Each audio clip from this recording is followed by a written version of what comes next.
Hello, welcome back to our city classes. हम कर रहे थे चैप्टर 7 क्लास 10th का कंट्रोल एंड कोऑर्डिनेशन। हमने ह्यूमन ब्रेन कर लिया है। आज का हमारा टॉपिक है प्लांट हार्मोन्स। जैसे हमारे प्रीवियस वीडियो से एक फीडबैक आया था कि नोट्स लिखने में दिक्कत हो रही है या फिर समझ में आ रहा है बट पॉज कर करके नोट्स लिख रहे हैं, तो इस प्रॉब्लम को सॉल्व करने के लिए हमारी टीम ने ऑल्टरनेट ये निकाला है कि आप इन यूट्यूब वीडियोस को रेफ़र करके सिर्फ पढ़िए, समझिए, अपने कॉन्सेप्ट्स क्लियर कीजिए। बाकी नीचे डिस्क्रिप्शन में एक टेलीग्राम चैनल दिया हुआ है, उस पर आपको सारे लेक्चर नोट्स, सारे एग्जाम्पलर के आंसर्स, सारे एक्स्ट्रा क्वेश्चन सब मिल जाएंगे। स्टडी मटेरियल आपको हम प्रोवाइड कर रहे हैं, आपका काम है सिर्फ पढ़ना, समझना और अच्छे नंबर लाना। तो शुरू करते हैं प्लांट हार्मोन से। हमारे 5 मेन हार्मोन्स होते हैं प्लांट्स के, जिनकी शॉर्ट फॉर्म होती है केज। ए से आता है आपका एब्सिसिक एसिड, सी से आता है आपका साइटोकाइनिन, ए से आता है आपका ऑक्सीजन, जी से आता है आपका जिब्रेलिन और ई से आता है आपका इथाइलिन, जिसमें पहला ए और ई ये आपके ग्रोथ इनहिबिटर्स होते हैं और साइटोकाइनिन, ऑक्सीजन और जिब्रेलिन आपके ग्रोथ प्रमोटिंग हार्मोन्स होते हैं।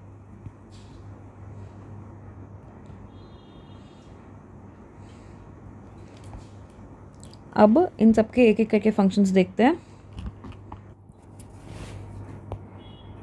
सबसे पहले ऑक्सीजन।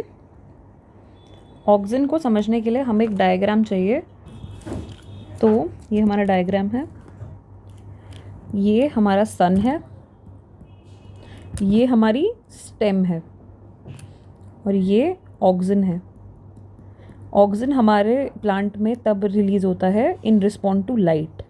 अगर इस सरफेस पे लाइट पड़ रही है तो उसके ऑपोजिट यानी कि शेडेड सरफेस पे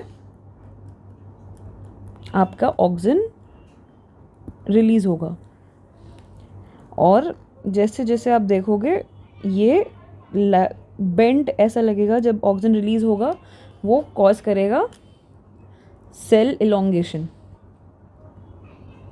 जो ऐसा अपीयर होगा जैसे ये शेडेड वर्जन है, यहाँ पे लाइट पड़ रही है, जैसे आपका स्टेम लाइट की तरफ बेंड हो रही है।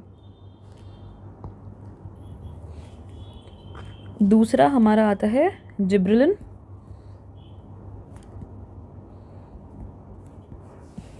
जिब्रेलिन हमारा प्रमोट करता है growth of stem and leave.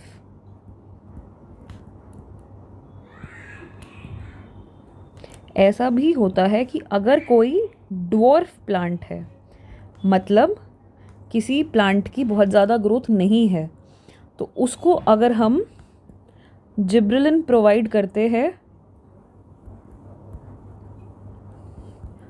तो वो उसकी स्टेम ग्रोथ को इंड्यूस कर देता है।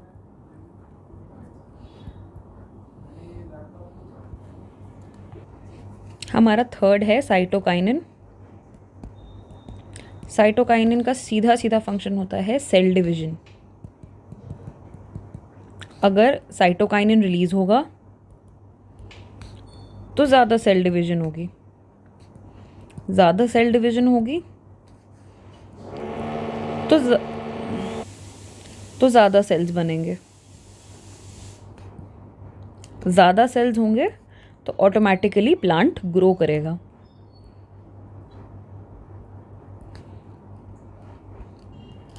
अब आते हैं हम इथाइलिन पे।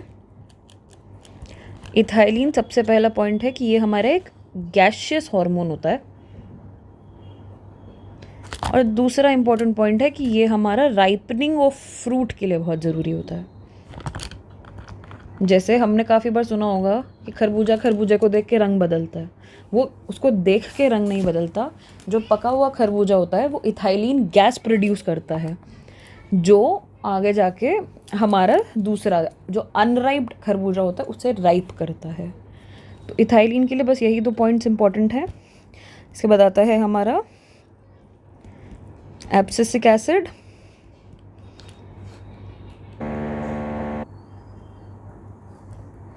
एब्सिसिक एसिड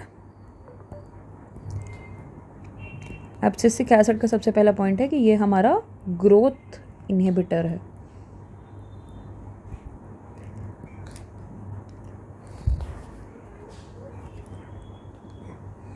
ये हमारा रिस्पॉन्सिबल होता है एजिंग के लिए, प्लांट की एजिंग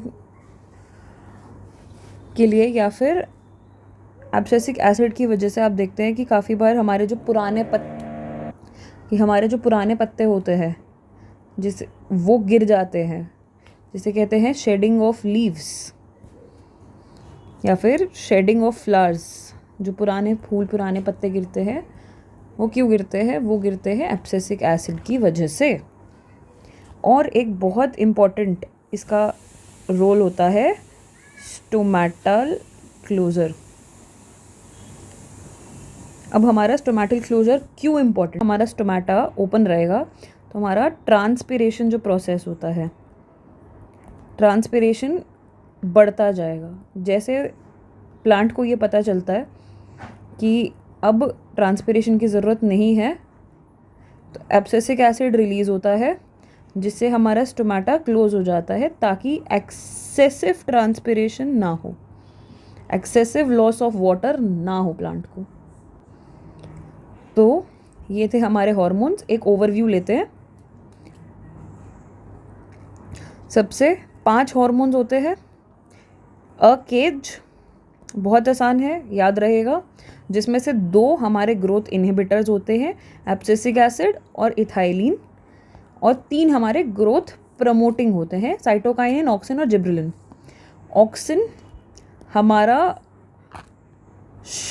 यूजुअली शूट में प्रेजेंट होता है। ये हमारी सेल इलोंगेशन के लिए रिस्पॉन्सिबल होता है। हमेशा ये लाइट के ऑपोजिट, मतलब शेडेड जो रीजन होता है उसमें प्रोड्यूस होता है, which gives a bend of the stem towards the light. फिर आते हैं जिब्रेलिन की तरफ। जिब्रेलिन का होता है, मेन फंक्शन होता है promote growth of stem and leaf. अगर कोई डॉर्फ प्लांट है, मतलब कोई प्लांट है जिसकी हाइट छोटी है, उसे अगर हम एक्सटर्नल जिब्रेलिन प्रोवाइड करेंगे तो उसकी स्टेम ग्रोथ इंड्यूस हो सकती है। ये काफ़ी कमर्शियली यूज होता है, जैसे कैबेज में और ऐसे क्रॉप्स में जो यूजुअली छोटे होते हैं। हम आते हैं साइटोकाइनिन। साइटोकाइनिन हमारे रिस्पॉन्सिबल होता है सेल डिवीजन के लिए। जितना ज़्यादा सेल डिवीजन होगी उतने ज़्यादा सेल्स बनेंगे, जितने ज़्यादा सेल्स बनेंगे उतनी ज़्यादा प्लांट की ग्रोथ होगी। फिर आते हैं इथाइलिन। इथाइलिन हमारा गैसियस हार्मोन होता है, राइपनिंग ऑफ फ्रूट के लिए होता है। जैसे हमने कहा था खरबूजे को देख के रंग बदलता है, वैसे ही अगर अगली बार आपको किसी ने बोला कि खरबूजे को देख के रंग बदलता है, आप उसको इसके पीछे का साइंटिफिक रीज़न दे सकते हैं। अब 5वां हमारा हार्मोन होता है एब्सिसिक एसिड, जो हमारा ग्रोथ इनहिबिटर होता है, जो हमारा एजिंग के लिए रिस्पॉन्सिबल होता है, shedding of leaves and flowers के लिए रिस्पॉन्सिबल होता है, और सबसे इम्पॉर्टेंट स्टोमेटल क्लोजर के लिए रिस्पॉन्सिबल होता है, ताकि हमारी एक्सेसिव ट्रांसपिरेशन ना हो। तो आज के लिए बस इतना ही। आगे इसके लेक्चर नोट्स आपको हमारे टेलीग्राम चैनल पे मिल जाएंगे, आप उसको रेफ़र कर सकते हैं। बाकी तब तक कीप स्टडिंग। Thank you.